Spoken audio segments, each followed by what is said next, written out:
Hey guys, welcome back to another episode of Live Wire. I'm your host, Jared Moore, and Live Wire is the program where we take your questions from the chat. So if you have a question, pop it in the chat.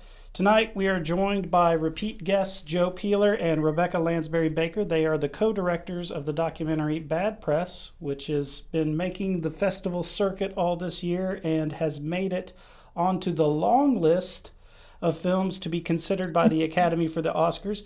Thanks for joining me tonight, guys. Madela, thanks, Jared. I'm always happy to give updates to our Mvskoke Media audiences and to join you on Livewire. So hopefully folks have some good questions for us. Awesome. Yeah, excited to be back.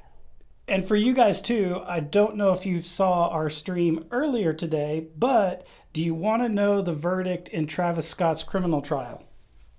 Oh, yes. I'm very interested, yes. Not guilty on all counts. Wow. So that was just decided today, and we did a live wire. I just did a live wire maybe an hour or so ago. So just an update for you guys. Wow, and that's why I was asking earlier, right before we started, if that was, I couldn't remember if that's in the documentary or not, but because you guys might be able to update it. I don't know.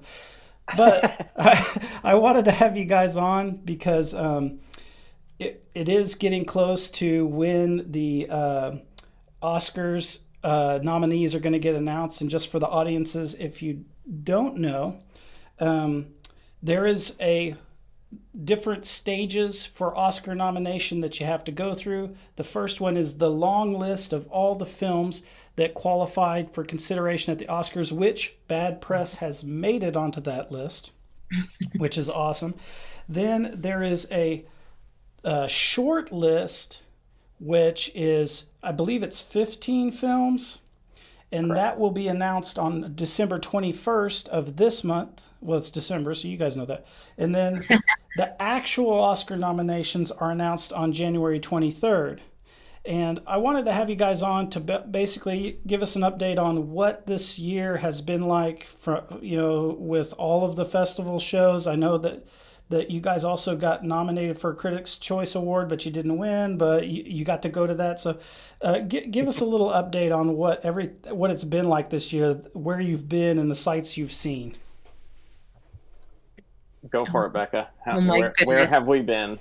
It's been a whirlwind year. Like, I can't believe that Sundance was earlier this year. Like, that's where we started, which is a great place to start, for our film. And so, at least Joe has also been, traveling internationally. I've stayed here in the States mostly. We did have a really fantastic and special screening at the Indigenous Journalists Association conference in Winnipeg earlier this summer. And so that was really cool to share it with many of the participants who, are in the film as well. But yeah, lots of fun stops along the way. Screening it for the first time on the reservation there at Circle Cinema this summer was a special stop. Being at Dead Center Film Festival and winning Best Documentary there was a special moment in Oklahoma. And yeah, just so many festivals along the way. I think our count is 7 Best Documentary Feature wins, if I'm counting correctly. And then we have a couple of other awards along the way too. So I think that was very unexpected, but also very nice to be embraced by not only the Indigenous community and the journalism community, but also, the film community who recognizes the craft in this film. And so it's just been a very rewarding, experience all around to be part of this small but mighty team who is now seeing all of these wins and is now up for, the short list. It's a wild run to have had, but what a year. Yeah, absolutely. And Joe, what is the international response? Because you've been kind of going to all the international festivals and everything. What's that been like? It's been incredible. I mean, we played in Poland, Amsterdam, and Sheffield for festivals. So Sheffield's in the UK. But then we also played in London for a week at a really great cinema there called the Bertha Dock House. That's all documentaries. Mm. So that was really exciting because that's kind of like in the documentary community. That's a stamp of approval, I think. Like it's kind of like we play good movies there. And the international response has been wonderful. The thing that comes to mind is we screened the movie, and Angel Ellis, now director of Mvskoke Media, she's been traveling with us a little bit as much as she can, and we both went to Poland, and a person in the Q&A raised their hand after the film and said, like, you thought you were making a movie about Oklahoma, but you were actually making a movie about Poland. And it made us kind of realize, like, oh, there's this international appeal to the film, and really the challenges to press freedoms are not a local or even like a national issue, but an international issue. And I think that really, I think we were making the film and so focused on what was happening inside the Mvskoke Nation that we didn't really think about that, and wanted to just be as true as possible to the story in the nation. And then so it was really, really just an amazing experience to go internationally and then hear from audiences that really couldn't be further away from the Mvskoke Nation saying, like, we see this as like a universal story almost. And they also thought it was very funny, which I thought was really cool because I don't know what Polish senses of humor is like, but apparently they really love native humor.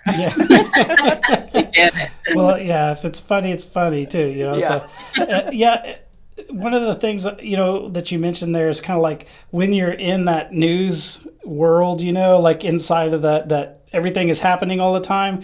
There is like kind of like you get shut off from that broader audience understanding, and you kind of like get caught inside of those events. Just keep happening, So I relate to that myself. But let's talk, and just for a recap, because we do this every time. But do you have any distribution news? Unfortunately, no news. Well, we have a small piece, so we did get a deal for BBC for next year. So I want to say it's a 4-year deal, and that'll be in the UK. So folks will be able to, if you're in the UK, you'll be able to watch the movie there. But without getting into, what about BritBox? Can you get it in BritBox? Is that a possibility? Because they have that thing. I haven't heard of BritBox, but BritBox. It's like a thing. I think it's on Amazon where it's like BBC programs. Maybe it'll be on there. Oh, hey, maybe we'll ask. Or how? Well, I guess I should ask for that. Is that going to include any live streaming? Is that just over the air broadcast? Do you guys know? I think it'll be, they broadcast it a certain amount of times over the year. And then they have, I believe, BBC has like a platform. But I think the only way to access that platform is if you are in the UK, or maybe if you just happen to have a VPN and you want to put it to the UK. That's exactly what I was going to workaround. If this was any other YouTube channel right now, I'd be like, that brings me to our sponsor, NordVPN or something. But we don't have a sponsor, so that's not. But NordVPN, hey, with the Oscar consideration, I was just reading an article that was talking about something that I didn't know about the whole process, which is the DIY FYC. And I had to look up what that meant because I know what the DIY part was, but the FYC, I was like, what is FYC? I thought it was an event or something, but it's for your consideration. So, and for the audience, if you don't know about this, because I didn't know about it, a lot of films campaign in the LA area and stuff with billboards and things like that to try to get the Academy members that are voting on these nominations to look at their film, and so that's what the the FYC campaigns are trying to get them to look at it. And then the DIY part is for like people who don't have the money to do that. And you guys recently were part of 2 events, one in New York, and then I think the other was in LA. Is that right? Could you guys talk a little bit about those events and what they were and what happened there? Yeah, whoever wants to field talk a bit it. about it, Rebecca? Sure, I can intro them. I have to give credit to Joe for naming the DIY FYC with our group. So he came up with that fantastic and very catchy name. But as far as we know, this is the first time that filmmakers, instead of like, coming at awards from a very competitive angle, because it's all a money game, is what it really breaks down to. Like, right. The films that have distribution largely have, big budgets for FYC campaigns, and we don't have distribution or a big budget for an FYC campaign. But again, I don't think that is always the best measure of what the best films are. Do the best films have the most money? Sometimes that's true, sometimes it's not. But we like to think that at least for bad press, like, we should be considered in the conversation despite not having distribution in such a weird year for the market, that has really like taken a turn since even like conversations that we would be having a year ago, I think would look much, much different if you're considering what the market looks like now versus 12 months ago. Oh yeah, absolutely. Yeah, so DIY FYC kind of came about when the another filmmaking team from King Cole approached Joe and me and said, hey, like, what about approaching this in the spirit of collaboration versus competition? And I was like, oh my gosh, this is the best idea I've ever heard, because, kind of like you were talking about in journalism, it can be very lonely and things just like keep happening. You're just in like grinding every day. You're just like nose to the pages of your book that you're focused on, and the campaign season, I feel like that's a lot of the time the way that it goes. This is my first experience like being part of this process as a first-time filmmaker, obviously, but that is, again, really my impression hearing from the more seasoned film teams. So the other 2 teams that we brought on for these events were Fantastic Machine and Junum. And so all really fantastic, beautiful, well-made films that are also, in contention. And we thought, what if we just have a conversation and talk about how wild this market is, and maybe we can come together, and there are alternative pathways we can explore in the FYC like space. And so I think this being the first year we did, like you said, an event in New York and an event in LA, overall I just feel like there was so much joy that came out of being in community with the other filmmaking teams, and just like knowing that you're not alone and going through these, struggles, and you've already put so much time and energy and money into making a beautiful, impactful film. And it's like, I already feel like for bad press, if our story stopped here, we would still be a success 10 times over. But, sure. I would love to get distribution to be able to pay back our EPs. That would be great. And again, I think to have that recognition, to make the shortlist would be icing on the cake for sure. But again, I think the aspect of that community with the other filmmaking teams is what made these events so special, and just being able to like name these challenges that we're all facing, and that space can feel very lonely. So, but again, I just have to give so much credit to Joe for naming this effort, and making this collaboration, putting it together, was really just such a fun experience, and everyone just pulled together their dedicated their time and their talents to making it happen. And so I was like, I love this. It's a very indigenous approach to, Yeah, you know, absolutely. something that has been very much not an indigenous focused approach to this in industry in general. So Yeah. yeah, it really has been a fantastic experience to go through this process with our fellow filmmaking teams. And Joe, give the audience a little bit of idea what happened at these events. So they show clips, or they show trailers. They get to see the whole thing. What were the DIY FYC events like? Yeah, so a little bit of background is that like we premiered at Sundance, which is like that's just a big deal for any film. It's a huge accomplishment, and then it was a historically bad market, and it was the first year ever in the entire history of Sundance that 0 documentaries sold. Mm-hmm. And so it was just a fluke year. And this was after last year when a lot of movies sold for a lot of money.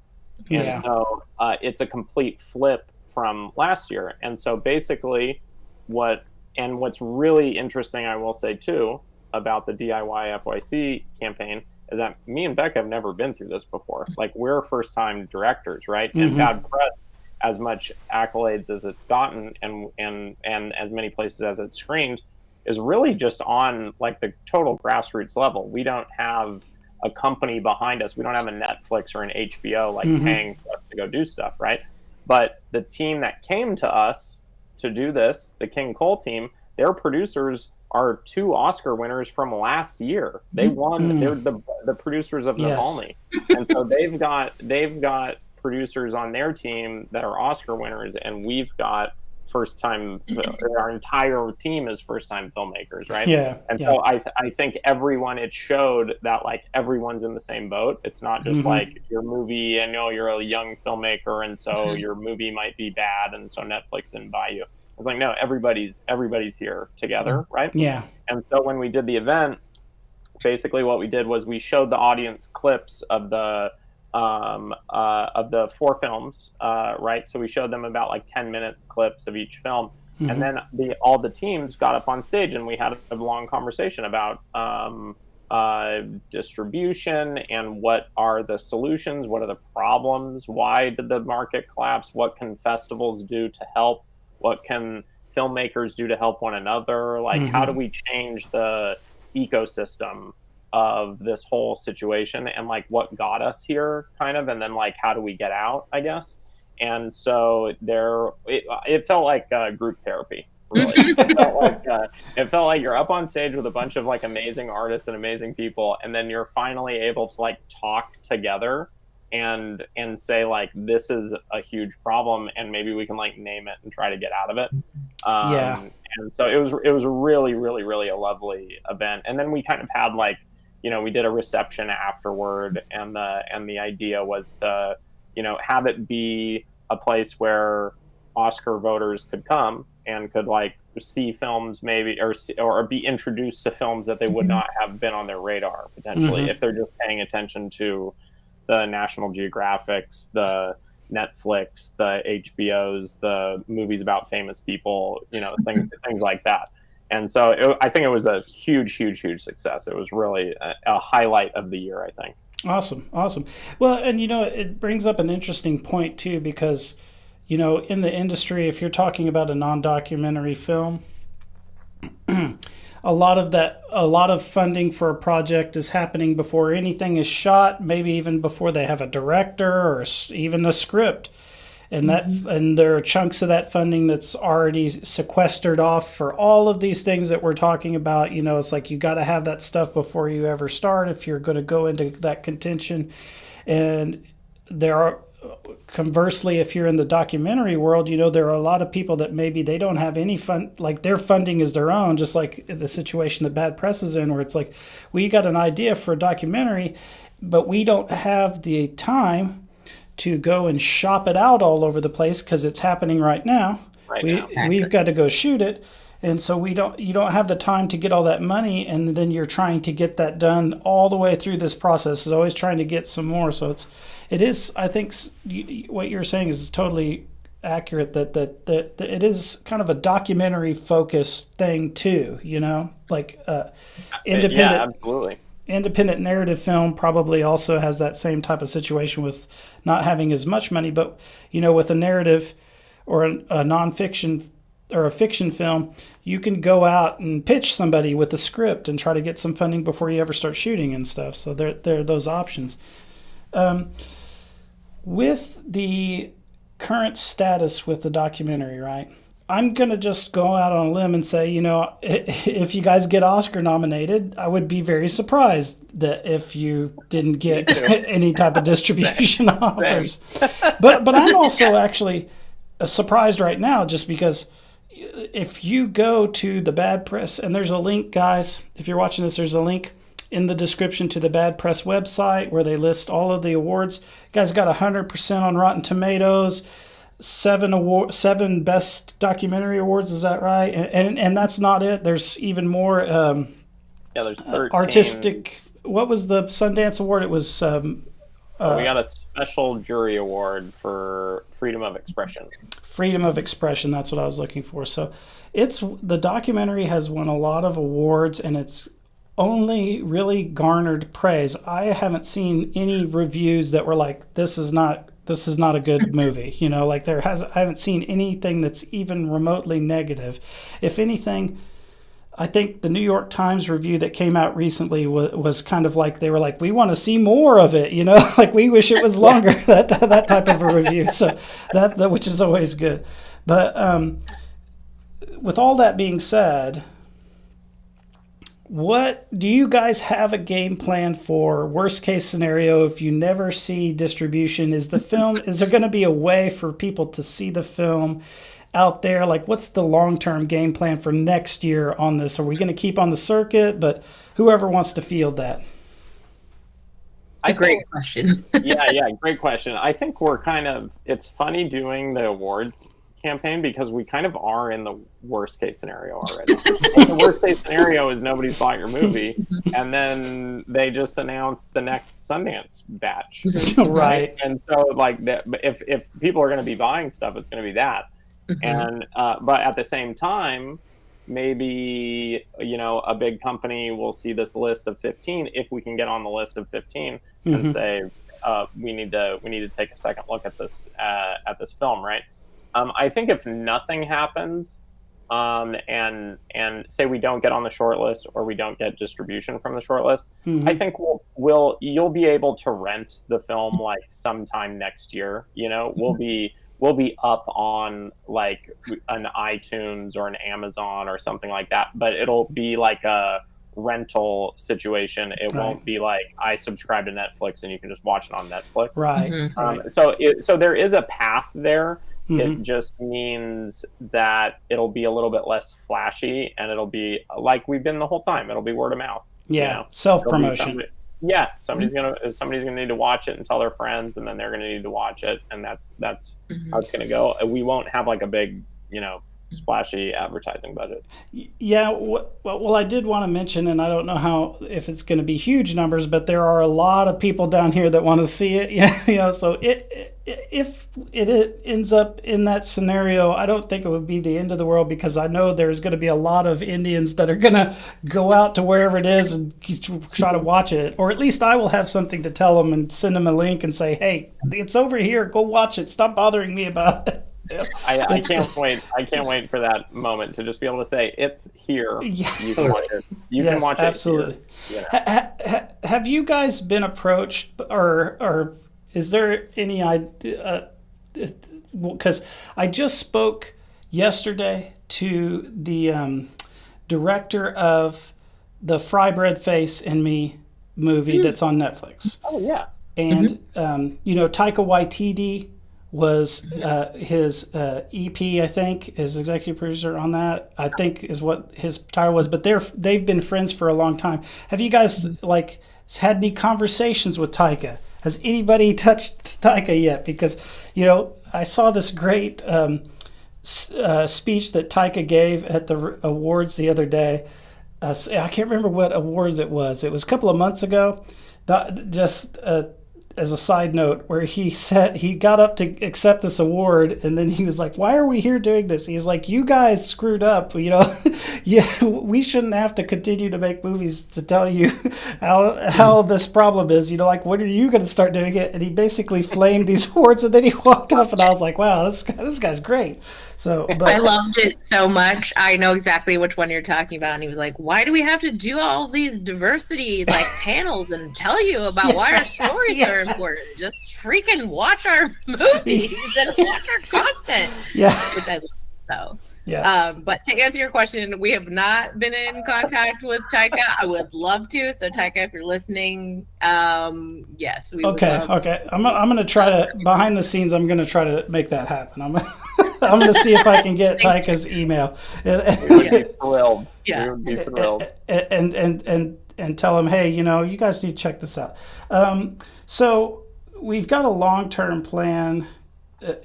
Worst case scenario. What are you guys going to do if it gets nominated for an Oscar? Yeah. What are you going to do? I was prepared for that scenario. I think. What are you going to do, though? I mean, seriously, it's something that you should consider.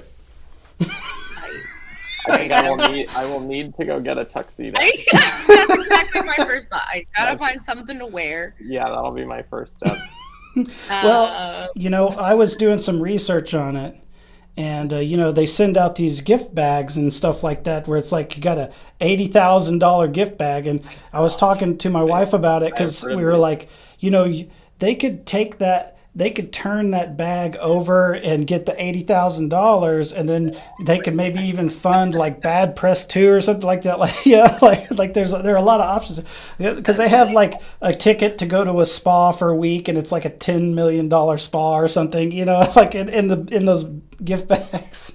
And my wife was like, no, they don't give those to documentaries. And I was like, why not? So I wouldn't be surprised if we get a lower level gift bag. Yeah, totally. But I like where your head's at, because it's very DIY. Yeah, absolutely.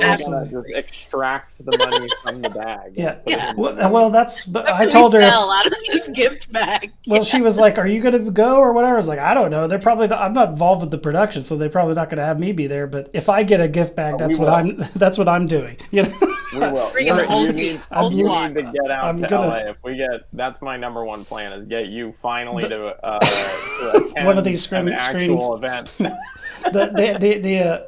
If somebody comes into a room or something and presents me with the bag, I'm just going to be like, "Can I just get the money? Gift cards. I'll take gift cards. Is there an option that I can easily liquidate?" So, I got a credit card bills. So that's going to be my spa trip, is the credit card bills. Love it. Yeah. So, is there anything from the last time we spoke, like major changes with the documentary or anything that we haven't talked about already? I know we've checked in with you guys over the year a couple of times. Every time. Oh, what was the experience like? And I think you went to it, Becca, the Critics' Choice Awards, and you guys didn't win, but what was that experience like? Oh, it's so incredible. So Joe and I both went. Okay. And Joe, remind me of what the award that we were up for. I think it was the first time first feature. First feature document. So it's for first time filmmakers. Mm-hmm. But yes, it was a very snazzy event, and there were 2 bottles of booze on our table that no one took. And so I was like, I didn't drink them, but I just felt like I can't leave these on the table. And so I had to just take them and do something with them. So my the people that cleaned my hotel room, I was like left them for them. So that's exactly what I was going to ask you about, because Angel showed me your social media posts after that when that happened. I was like, I got to ask Meg about it. Joe, for you, it's just like the gift bag. Exactly. Did you guys get to rub elbows with anybody there, or is it like you just showed up and they gave stuff away? Like, what was the atmosphere like?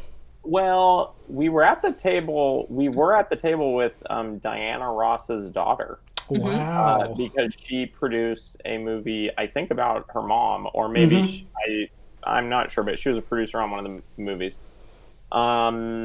so it's kind of a funny, it's a funny room because it's like very fancy awards ball, right? Mm-hmm. But like 90% of the people there are like poor documentarians, and so it's clear that they just like dressed up for the night. But then there were like Benny Safdie was there. There were like famous people there who kind of executive produced different films, and there were some like what was cool for me as a movie nerd, documentary like legends were there. They gave they gave an award to Ross McElwee, who did this movie called Sherman's March that I love, and D.A. Pennebaker's wife, Chris, and D.A. Pennebaker did like Monterey Pop Festival, and they worked together for a long time, and he's since passed. She like presented and stuff, and so it was funny. There was also some like MSNBC people who were like there were like famous news anchors who were like presenting stuff. So it was funny, but it was also like as with everything documentary, it's like we're at the kids table, and so it was so this was the Critics' Choice Documentary Awards, and we were streamed online. Yes. And the Critics' Choice Awards were happening at the same time in LA, and were actually being streamed like on NBC or something. And so it was like, well, what are you gonna do? Yeah. And for you guys watching this too, I don't have a link in the description for this, but if you search on YouTube for Critics' Choice Award, the live stream is up there.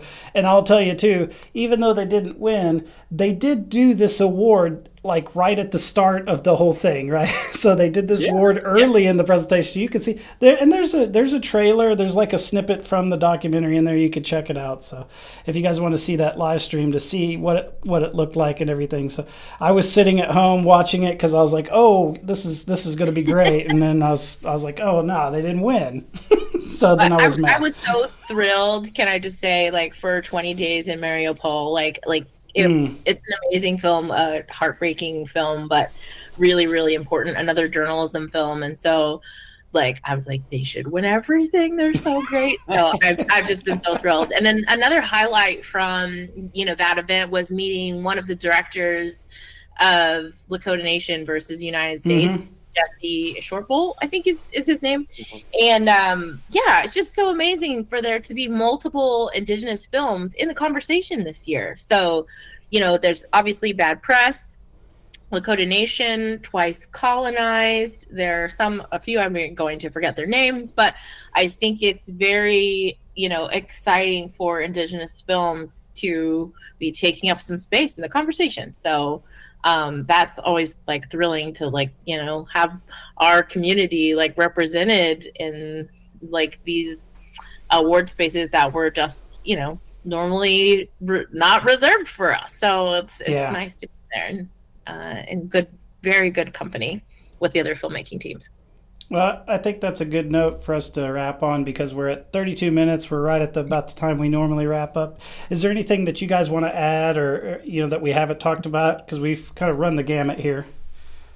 Yeah, I'll just also add on, looking into next year for 2024, we're going to be bringing it back to Oklahoma again when we're there for the IJA conference in July. So that'll be July 25th through the 27th of 2024.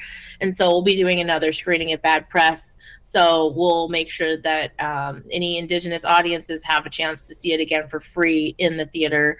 And again, we'll be doing educational screenings at colleges, universities, and continuing our community screenings as well. So there will be some opportunities to watch it in person, and hopefully we have some updates about the ability to stream it coming next year too. So awesome. We'll keep you posted. So just to clarify, the Indigenous Journalists Association, is that conference going to be in Oklahoma this year, in 2024? Oh, yes, sorry. It's in Oklahoma City this Oklahoma year. City. So, okay, all right. Because I didn't even know that, and I'm a member of the association. I'll give you the scoop. Well, yeah, that's great. I was like, I'm learning something. I don't care about the audience. So let's see. For you guys that are watching, tomorrow at 10, and I know I've told you on 3 or 4 streams that we're streaming so much right now, Gary is going to have a phone interview with somebody from the boarding school healing tour. I don't remember exactly what the name is, but tune in to his program tomorrow at 10 a.m. if you want to ask any questions there. I didn't see any questions pop up in the chat. Thanks so much for joining us tonight, guys. I really appreciate it. I've got my fingers crossed on this Oscars situation. And, I've been surprised with the documentary so much this year of all the things, great things that you guys are doing and all the places that you're taking the documentary. And the really great thing for me has been hearing the stories of the impact, just like you were saying about with Poland and people who are in different parts of the world, different parts of the country saying, hey, this is an issue that goes beyond even Native American tribes. So I think it's great work that you guys did and are doing. And I want to tell you, Mado, for all your hard work. Mado, thank you so much, Jared. And Thanks, Jared. For you guys out there, I guess I'll see you later. Mado, Hadum, Chihichath, Lees.